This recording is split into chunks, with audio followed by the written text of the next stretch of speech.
Hello नमस्ते सत श्री अकाल अस्सलाम वालेकुम। स्वागत है आपका हमारे यूट्यूब चैनल सिनेमा ग्राफिक्स में। और आज मैं हाजिर हूँ एक नई मूवी की एक्सप्लेनेशन लेकर जिसका नाम है द सैंड। ये मूवी 2015 में रिलीज़ हुई थी जिसकी IMDb रेटिंग है 3.8 आउट ऑफ 10 और इसके डायरेक्टर का नाम है इज़ैक गैबेफ। और ये मूवी है एक ऐसे टीनेजर्स के ग्रुप के बारे में जो कि एक बीच पर पार्टी करते हैं और वहाँ पर उन्हें एक मिस्टीरियस एग मिलता है जो कि अगले दिन हैच हो चुका था और उसके अंदर से शायद एक मॉन्स्टर निकला था जो कि उनके लिए नाइटमेयर में तब्दील हो जाता है। तो चलिए चलते हैं अब मूवी की तरफ। मूवी की स्टार्टिंग में हमें सीन दिखाया जाता है जहाँ पर बीच पार्टी हो रही थी और वहाँ पर एक मिच नाम का लड़का था जिसने सभी से उनके फ़ोन ले लिए थे ताकि वो लोग किसी का भी वीडियो बनाकर इंटरनेट पे ना डाल सकें।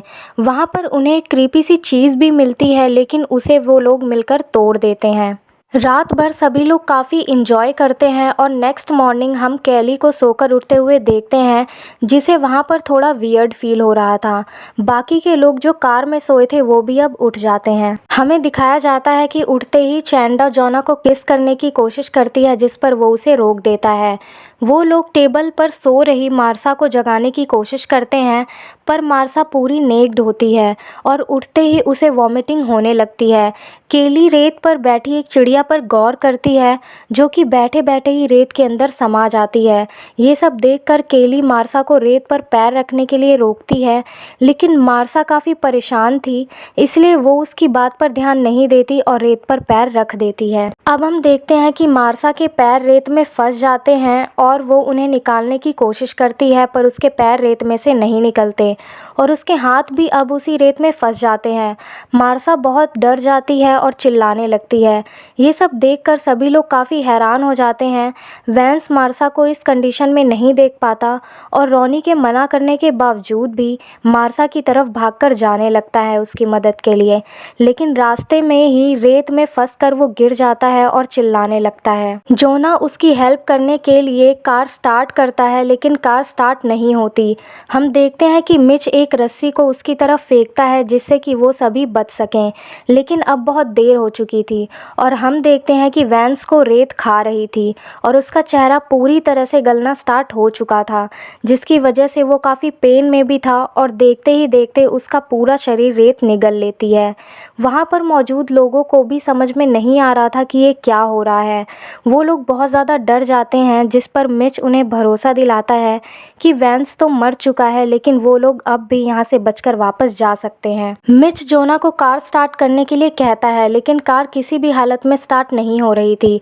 तभी हम देखते हैं कि केली रेत के ऊपर अपना हाथ रखती है और रेत में अजीब सी हलचल होने लगती है।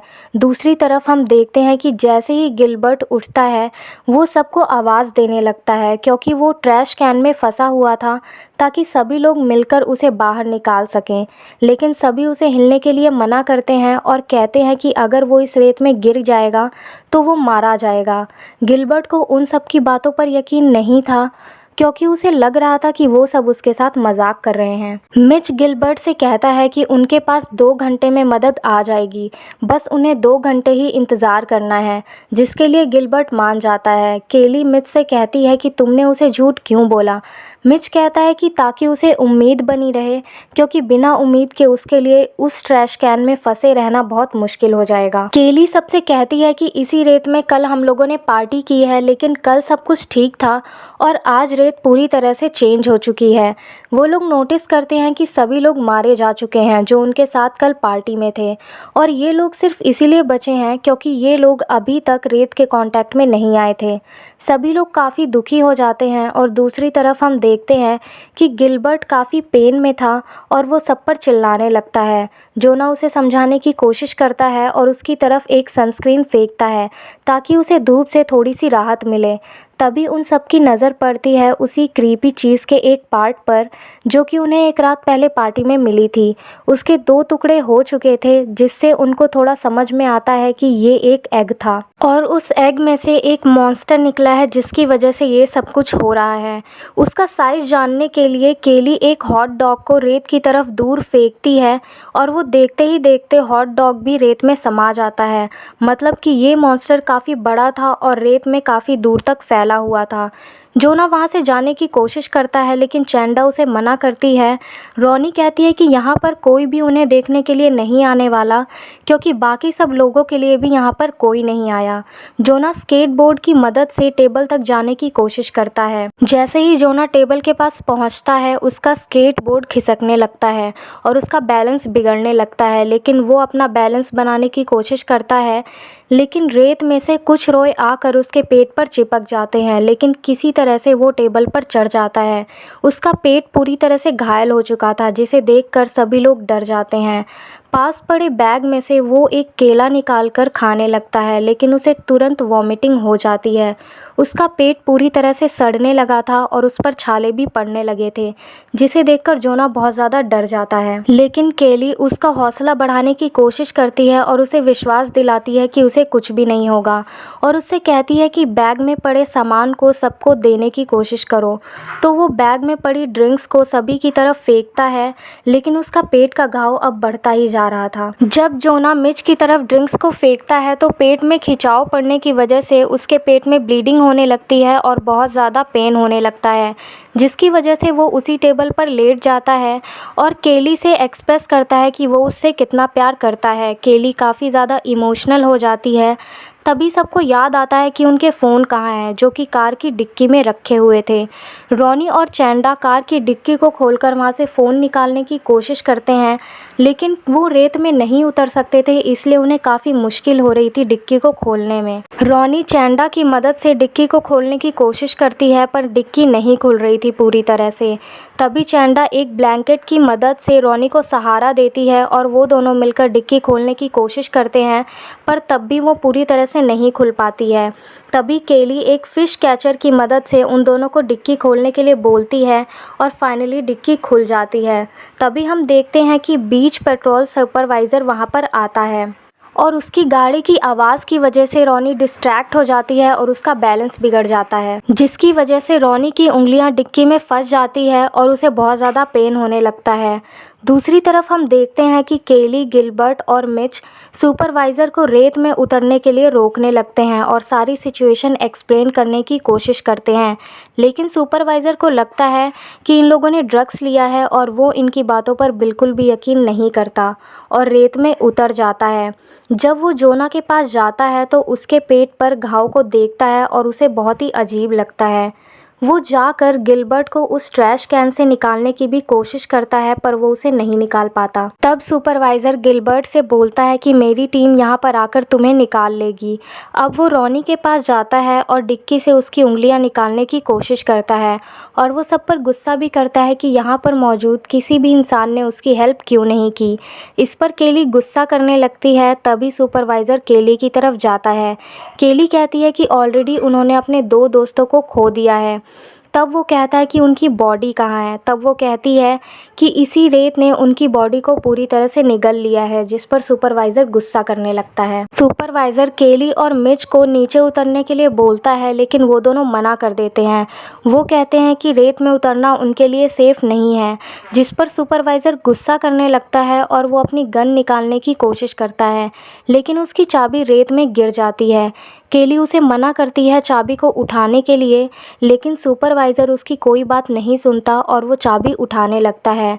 अब सुपरवाइज़र का हाथ रेत में ही फंस जाता है, जिसे देखकर वो डर जाता है। केली सुपरवाइज़र को एक पेपर स्प्रे देती है, जिसे छिड़ककर वो अपना हाथ निकाल सके। जैसे ही सुपरवाइज़र रेत में पेपर स्प्रे करता है तो उसका हाथ पूरी तरह से अलग हो जाता है, जिसे देखकर वो डर से चिल्लाने लगता है और वो रेत पर ही लेट जाता है और देखते ही देखते उसकी बॉडी पूरी तरह से रेत में समा जाती है। ये सब देखकर मिच को एक आइडिया आता है। वो कहता है कि वो टॉवल की मदद से यहाँ से जा सकते हैं, क्योंकि उस सुपरवाइज़र ने जूते पहन रखे थे तो वो इस रेत में चल सकता था और उसे कुछ भी नहीं हुआ। वो सबसे टॉवल इकट्ठी करने की कोशिश करता है, लेकिन तभी रेलिंग गिर जाती है और उसका बैलेंस बिगड़ने की वजह से मिच भी रेत में गिर जाता है।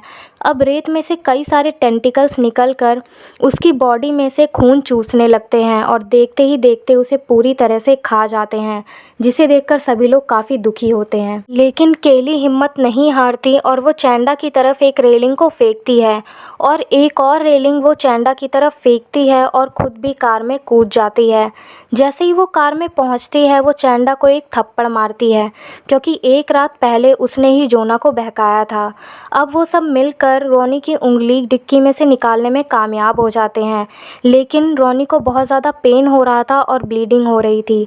वो लोग उसके हाथ में टॉवल बांध देते हैं जिससे कि उसकी ब्लीडिंग कम हो सके। गिलबर्ट की हालत अब बहुत ज़्यादा बुरी हो रही थी और ट्रैश कैन में फंसे रहने की वजह से वो ब्लीड करने लग गया था और उसके खून की वजह से उसकी तरफ टेंटिकल्स अट्रैक्ट हो रहे थे। और रेलिंग रखकर अब ये तीनों जोना के पास जाने की कोशिश करती हैं, जिसमें सबसे पहले चैंडा जोना के पास पहुंच जाती है और अब केली रोनी से कहती है निकलने के लिए, जिस पर रोनी कहती है कि पहले तुम जाओ, क्योंकि उसके हाथ से ब्लीडिंग हो रही है और टेंटिकल्स उसकी तरफ अट्रैक्ट होंगे। इसलिए केली पहले चली जाती है और वो भी सही सलामत जोना के पास पहुंच जाती है। अब जैसे ही रोनी जोना की तरफ जाने की कोशिश करती है, वो रेलिंग में अपना बैलेंस बना रही होती है, लेकिन उसके हाथ से ब्लीडिंग हो रही होती है, जिसे रोकने के चक्कर में उसका बैलेंस ख़राब होता है और वो रेत में गिर जाती है और बहुत ही ज़्यादा बुरी मौत मारी जाती है। दूसरी तरफ गिलबर्ट के ट्रैश कैन की तरफ टेंटिकल्स बहुत ज़्यादा अट्रैक्ट हो रहे थे उसके खून की वजह से।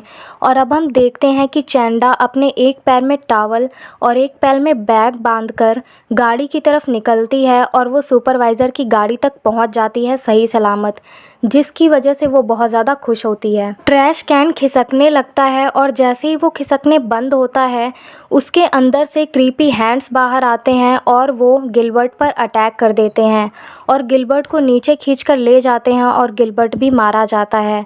हमें समझ में आता है कि टाइम के साथ साथ मॉन्स्टर और भी ज़्यादा बड़ा और स्ट्रॉन्ग होता जा रहा था।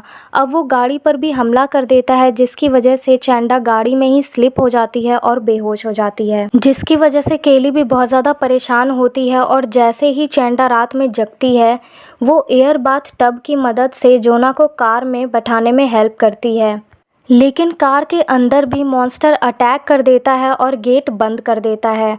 अब हम देखते हैं कि केली किसी तरह गाड़ी के ऊपर आ चुकी थी और उसे गैसोलीन कॉइल कैन मिल जाते हैं, जिसे वो उठाने की कोशिश करती है, लेकिन एक कैन वो मॉन्स्टर उससे छीन लेता है। तभी केली दूसरा कैन उठाती है और गाड़ी के चारों तरफ छिड़क देती है और लाइटर की मदद से वहाँ पर आग लगा देती है। उसी आग में मॉन्स्टर भी जलने लगता है। तभी वो लोग जाकर कार के अंदर बैठ जाते हैं। मॉन्स्टर कार का गेट खोलने की कोशिश करता है, लेकिन केली किसी तरह गेट को बंद कर लेती है। कुछ देर बाद ये सब कुछ शांत हो जाता है और उन्हें नींद आ जाती है। अब हम देखते हैं कि सुबह एक आदमी उनकी तरफ आता है और उन्हें उठाता है। केली डर रही होती है रेत में पैर रखने के लिए। जैसे ही केली रेत में पैर रखती है, उसे कुछ भी नहीं होता। उसे लगता है कि मॉन्स्टर मारा जा चुका है और वो बाहर चली जाती है, लेकिन हम देखते हैं कि जोना भी मर चुका था। और अब हमें लास्ट सीन में दिखाया जाता है कि वो मॉन्स्टर समुद्र के अंदर है और शहर की तरफ जा रहा है। और इसी के साथ मूवी का दी एंड हो जाता है। तो दोस्तों, कैसी लगी आपको ये मूवी? कमेंट सेक्शन में कमेंट करके ज़रूर बताइएगा। और अगर आपको ये हिंदी एक्सप्लेनेशन अच्छी लगी हो तो वीडियो को लाइक शेयर करना मत भूलिएगा। और अगर चैनल पे नए हैं तो चैनल को सब्सक्राइब कर लीजिए और बेल आइकन को भी ज़रूर प्रेस कर दीजिएगा, ताकि हमारे वीडियोस की नोटिफिकेशन सबसे पहले आपके पास आए।